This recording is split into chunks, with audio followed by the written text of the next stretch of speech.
Hi there, it's Kevin with the Rogue Market here with this month's episode of the Pirates Plunder Picks, where I give you 5 Magic the Gathering products that I think are good buys. Keep in mind, this is for this month. There might be better buys next month or the previous month. This is the 5 Magic the Gathering products that I think are the best buys currently for January 2022. And if you're interested in board games or card accessories like sleeves, binders, deck boxes, I'm also going to give you 5 products that I like over at the Gone Rogue Games channel. So you can go and check the companionship video to this video over at that channel.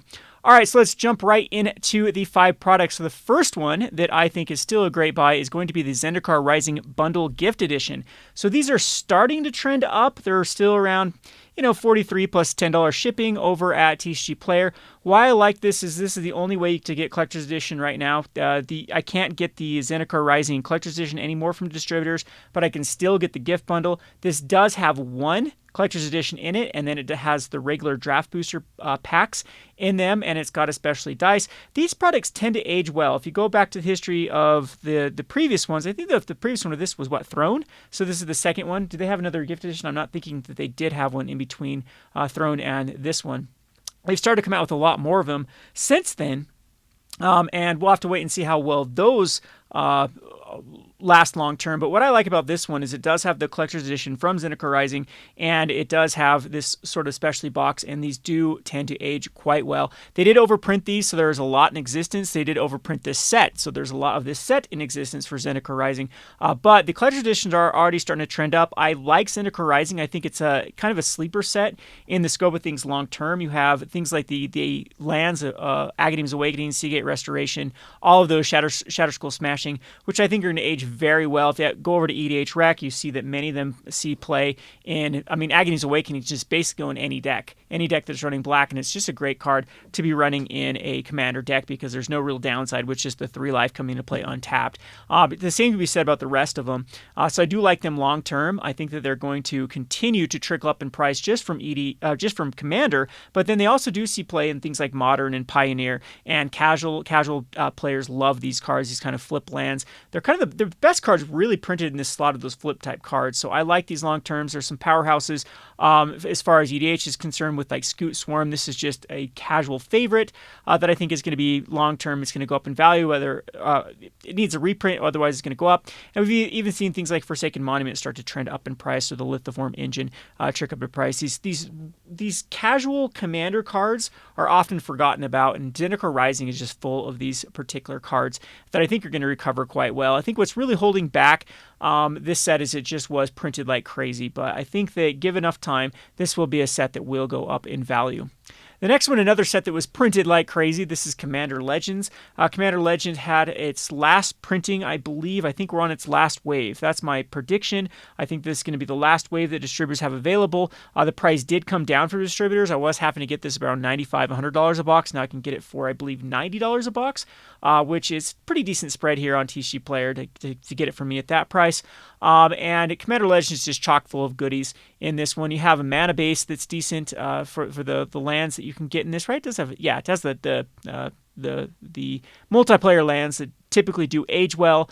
It's got the Jeweled Lotus is still $100 a pop. You got things like Vampiric Tutor, Mana Drain. There's a lot of cards that are just Commander staples. What I like about this set too is it's got a lot of uncommons and commons that I think actually can hold value long term. So lots of things like the Arcane Signets and the Thought Vessels, the 3 Visits. They do tend to get printed a lot in Commander decks, but you can print these cards over and over, and they tend to recover quite well long term. So I like this set long term. I think that this is a steal of a deal to get in at the $90 price tag for Commander Legends. I think it's going to be one of the better sets that we're going to look back on for one of the better printed sets in a long time. So we're in a weird position for Magic. I think they have to do another power reset with Modern Horizons 2 and Commander Legends and some of these standard sets that come out. So I think they're going to have to do, we're going to go into a period where they might just focus more on reprints when they actually print sets rather than trying to push new cards, because I don't know if there's enough design space or enough, I don't know if the market can handle another thing like Commander Legends or Modern Horizons 2.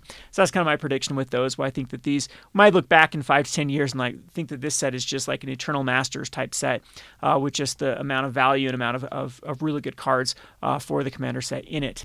Next up is the Gate Crash. Gate Crash is a older box that I'm going to pick, and mainly because of the spread. There's not a lot of boxes here on TCG Player, so currently I can get this, I believe, for 110 or 115 is what I can get Gate Crash. It's the cheapest older box, and this is actually a very old box.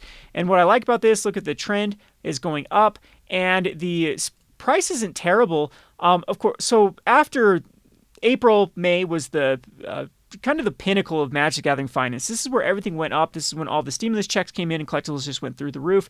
And a lot of sets have actually gone quite down since the peak. Gate Crash never really did go crazy during no one really targeted Gate Crash during the stimulus checks, and the price never went through the roof like other older sets, and it also didn't collapse as much as other sets have collapsed. And if you go in and look at Gate Crash, it does have some great cards like the Breeding Pool, Shocklands are going up, Godless Shrine, Watery Grave, and even things like Cryptghast and Illusionist Bracers have started to creep back up. These tend to get printed a lot in Commander-based decks, but the more and more, I guess they are printing more and more cards every set. They're throwing out Commander base cards, but pretty soon Wizards can't keep up with their own reprints. There's going to have too many cards in existence that I think that a lot of these older cards aren't going to be able to be thrown in as many Commander decks as they want to put them in by the time they can recover in price. So I'm thinking that there are a lot of goodies here, a lot of casual favorites like Aurelia and Lord of the Void that are going to give this set some long-term stability, and it's going to start matching some of these older sets that are already up to like the 140, 145.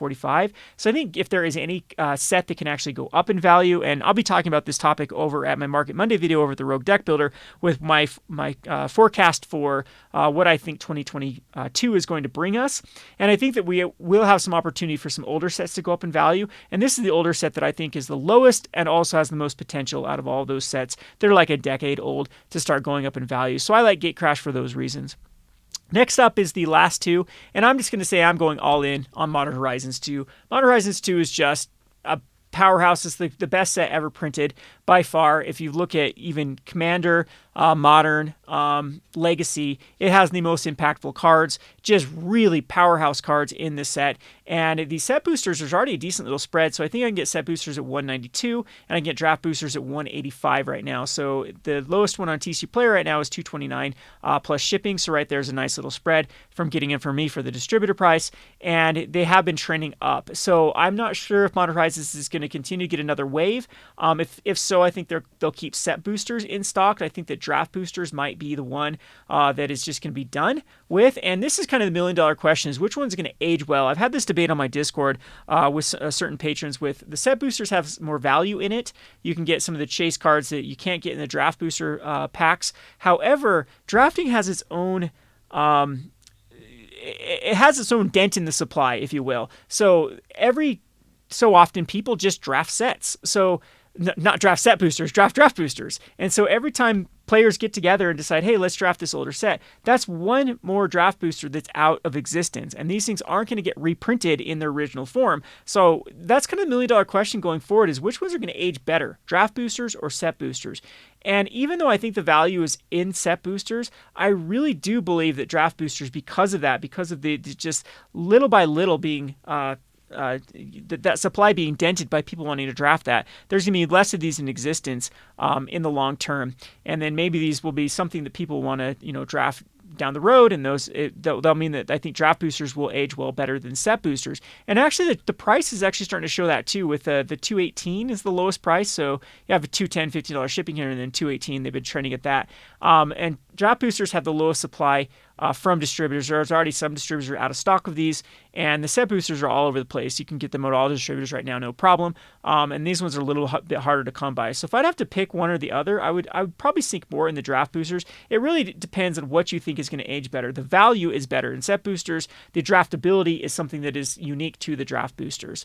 So there are my 5 products that I think are going to be good buys for January 2022. If you're interested in joining our Patreon, come over to patreon.com/roguedeckbuilder. We have a lot of great deals right now. I'm expecting to see some really, really phenomenal deals, as we had one of the craziest years ever in Magic the Gathering, with record number of sales, but also just record number of products that were released. And so what we're seeing right now is we're seeing a lot of dead products on the shelf. And I think that those there'll be an opportunity to get into some cheap booster boxes in the near future. I think we're going to have like one good wave of tax returns going into collectibles, and then we're going to see just a massive bear market as far as sealed is concerned, because Wizards of the Coast has just outcompeted themselves. They've just printed too many products for the market to keep up, and I think we're going to see some steal the deals. So definitely go and check out patreon.com/Rogue Deck Builder if you are in the market for sealed product. Hope you enjoyed this video. This has been Kevin with the Rogue Deck Builder /Gone Rogue Games /Rogue Market. Thanks for watching.